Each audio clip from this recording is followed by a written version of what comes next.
Months ago, some of the most conservative members of the United States Congress came together with others, proposed a border security bill. When the United States Congress, members of the Congress, including some of the most conservative Republicans, came up with a border security bill that would have put 1,500 new border agents on the border. It would have put 1,500 more border agents at the border. Would have put more money into stemming the flow of fentanyl, which is killing. It would have allowed us to stem the flow of fentanyl. A few moments later. The Director of Immigration and Customs Enforcement confirms that more than 13,000 illegal immigrants convicted of murder have been caught at the border and then released into the United States. A new bombshell report delivers a fatal blow to Kamala Harris and her campaign on the same day that she is visiting the southern border. Her failed policies as border czar has come back to bite her in the rear end. So what we're going to do is react to this new poll, this new report that just damages Kamala Harris even further. Let's start here. Brand new Fox News polling shows Trump leading Harris by 3 points in Arizona. Pinal County, Arizona Sheriff and former U.S. Senate candidate Mark Lamb joins us now. So, Sheriff, I just want to go to this point right here because this really shows you, if you have a brain, if you're not a partisan, where the American people are at on this. The Fox News poll is showing who would do a better job on the border. 56% Donald Trump compared to Harris, 41%. This is not a partisan issue, right, Sheriff? No, it's not a partisan issue. However, that poll should be probably 80-20 if people were being honest. Because the reality is, over the last 3.5 years, this administration, and really predominantly under Kamala Harris as the border czar, has been a complete and utter disaster. We've seen countless number of people come in. We're seeing crime across this country. We're seeing fentanyl deaths at just ravishing this country. I mean, the list goes on and on, Lawrence, of the problems that come along with this. And Kamala Harris has been one of the architects of this. So that poll should be much higher. In other words, people who are answering the poll and responding to the poll are responding from a place of emotion and not from a place of honesty. That's the first part. The second part is the people that are responding to the poll, meaning it's more Democrat heavy. More than likely, it's probably more women responding to that poll than men. We know that Kamala Harris is obviously going to get the women vote at a larger margin than Trump will. And so the polls, in case you don't know this already, if you haven't caught on, this is a very interesting fact. When these polls come out, they give us all of the information, all of the details, right? What religion? What gender? Answered that question. And the biggest one that always stands out to me is what was the percentage of men and what was the percentage of women who participated in this poll? What does that exactly look like? So when you see the New York Times Siena poll that has Trump up and it's 54% for women, 46% for men, that means that obviously women are shifting towards Kamala Harris. So the answers are going to be more biased, right? So the fact that he's up in the polls and majority of women are answering the polls, that's not great news for Kamala Harris. That's actually good news for Donald Trump, because if he's that close, if he's tied, if he's behind by a few points or up by a few points, and majority of the people doing the polls are women, yeah, he's in a good position. So how could Trump lose Arizona on economy and immigration based on what's happened over the last 3.5 years? I don't see it. Do you see it? I don't think you do, but to make things more damaging, right? Because we know she's going to visit the border. People are getting ahead of it, including the deputy ICE director who calls out her record, including Joe Biden on something that Trump has been beating the drum on over and over and over again.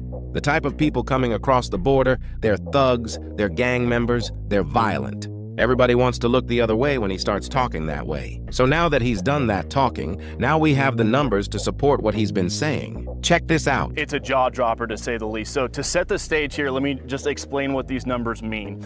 ICE has something called a non-detained docket. Essentially what that is it means migrants who were encountered by DHS but are no longer in federal custody. So who's on this non-detained docket? It's illegal immigrants who were caught and released at the border, released with the court date years away. They're in immigration proceedings, combined with illegal immigrants who have already been ordered deported from the country by a judge but are still here roaming the country. So keep that in mind, this non-detained docket. According to a letter that the acting director of ICE just sent to Texas Congressman Tony Gonzalez, on ICE's non-detained docket, they're currently tracking 425,000 non-citizens who have been convicted of a crime. Of that number, over 13,000 non-citizens have convictions for homicide and are on the non-detained docket, meaning they're roaming the country right now.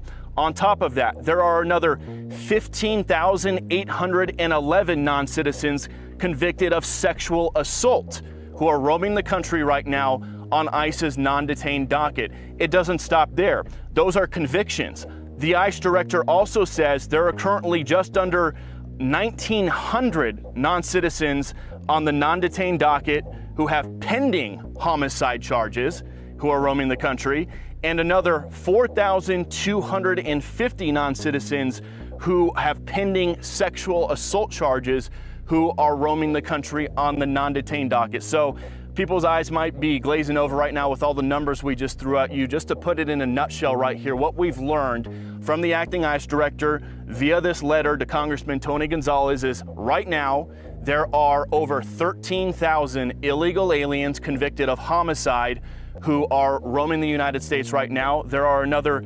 15,811 illegal aliens roaming the country right now who have been convicted of sexual assault, and there are even more who are facing charges for homicide and charges for sexual assault. So this just goes to show, guys, the non-detained docket has exploded under the Biden administration to over, I believe it's 7.3 million. They're anticipating it could hit 8 million by the end of the year. The jaw dropper here too, guys, is all these numbers we just rattled off, they don't even account for the nearly 2 million gotaways who have crossed our border under the Biden administration. Those almost 2 million gotaways, they were never encountered by DHS. They snuck in, they were never caught by Border Patrol, they were never encountered by ICE. There's no record of them, so they have nothing to do with the numbers I just rattled off to you. These are just the numbers of people that ICE has already encountered, that Border Patrol has encountered, that DHS knows who they are. Let's go through this with some common sense, okay? Me and you. Let's go through the framework of border security, because that's what this is. It's a lack of border security in every way, shape, or form, okay? What are the 3 things you need to have decent border security in America? Number 1, you need policy, meaning pieces of legislation, laws that have been passed by Congress, signed by the president, that enforce border security, which is the second thing we need, enforcement. How can they enforce Border Patrol, that is, if they have no policies to enforce? If the government doesn't establish policy, strict policy, to filter out the bad people who choose to cross the border, how are these Border Patrols going to enforce anything? They don't have any laws to enforce, right? Which leads to number 3, even if you pass the law and they're trying to enforce the law, they need one more thing, resources, which means you need a physical wall, you need better technology, you need more judges, right? You need more Border Patrol agents, right? You need a better system, better resources, better support staff to help border security be a real thing.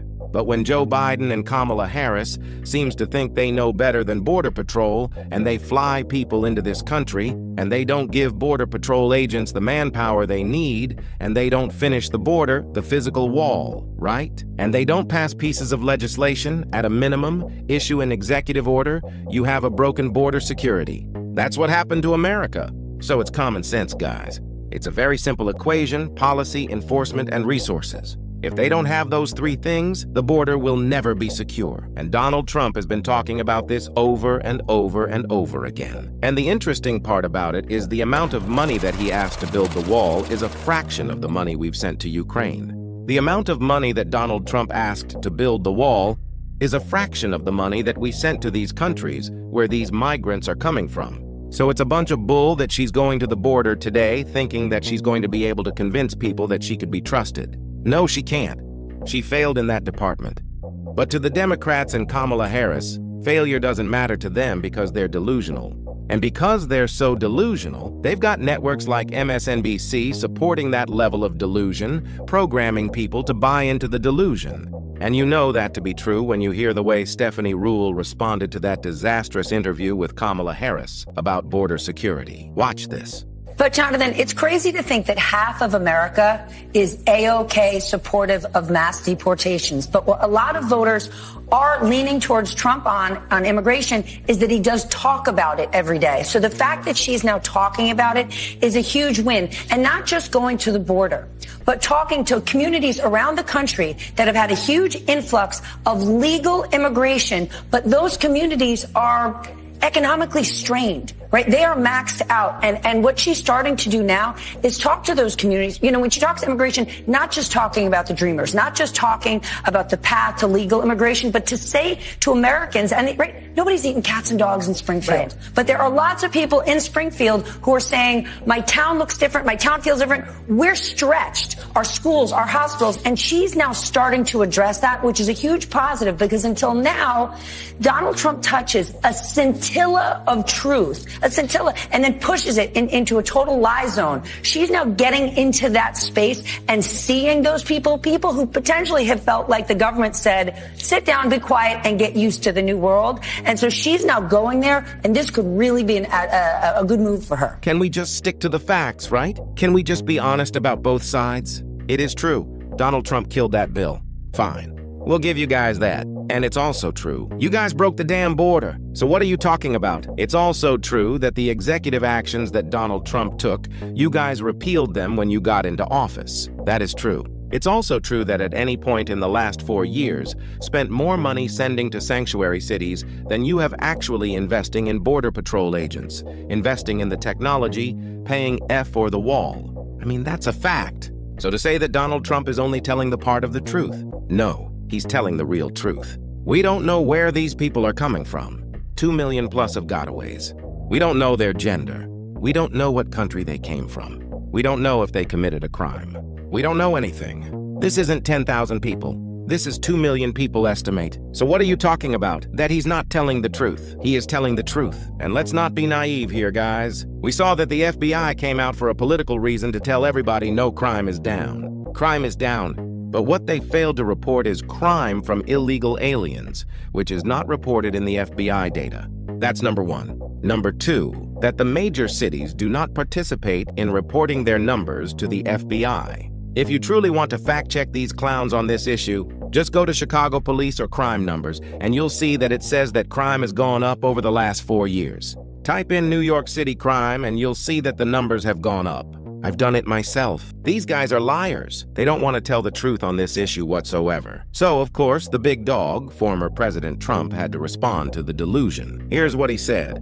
According to this brand new data, never seen before, over 13,099 convicted murderers have crossed the border and are free to roam and kill in our country. These are convicted murderers. These are people that were in jail. Now, I've been talking about this for 3 years. When I heard they were opening up the border, 3.5 years, I said, if they open the border, because I know the people on the other side, and they're smart, savvy people, you know, they're at the top of their game. Our leaders are not at the top of their game at all. They never were, actually. But our leaders are not. These are smart people. And these are countries from all over the world, 13,000, more than 13,000. Convicted murderers have been let out of jail, and they're roaming our streets, their country all over. And every state is a border state. You know what that means, right? Every state, because they fly them in. Can you imagine? They fly them in. These people are, I'm starting to think they're stupid. They're just stupid. So that's one. As well, and other numbers came out along with it. Over 13,000 convicted murderers from jails in jail. And I told you, they're releasing them from jails, and these fake people, these stupid people, will say they don't release them from jail. They do, Mike. They do. Guys, you know, when Donald Trump says that they're stupid, you know what? There's some credibility to that statement, because when you truly do what she's done on the border, it is stupid. It's almost evil at a certain level. Like, it's either she's stupid and she literally is just idiotic and the government just doesn't care, or that they're truly evil. And what they're doing is using illegal immigrants for cheap labor to print more money and control elections. Why else would they allow that amount of people without any process, barely any resources, a failing when it comes to policies, lack of enforcement? Like, why would they do all that? Millions and millions of people, 21 million plus, have been dumped into the United States, and many of them are murderers. Many of them are horrible criminals. What Kamala Harris has done is unforgivable. It's a crime, what she did. It's got to be criminal. There's no greater act of disloyalty than to extinguish the sovereignty of your own nation, and that's what she's done. She's ruined our nation. She's ruined our nation. I kind of think that is probably more on the evil side mixed with stupidity, but I'm in agreement with him on that. And so, I don't know what she could possibly say to make people change their mind on that, because results tell the story. But hey guys, that's my opinion. I don't think she'll ever win on this issue. I think that poll that we saw is being probably very generous and is heavily tilted towards women who responded. So of course it's going to be even remotely that close, which isn't that close. But I want to know what you guys think about the new poll, about the responses. She's visiting the border and these new numbers that just came out. Let me know what your thoughts are and more in the comment section below. Stay grateful, stay focused, and stay true. Peace.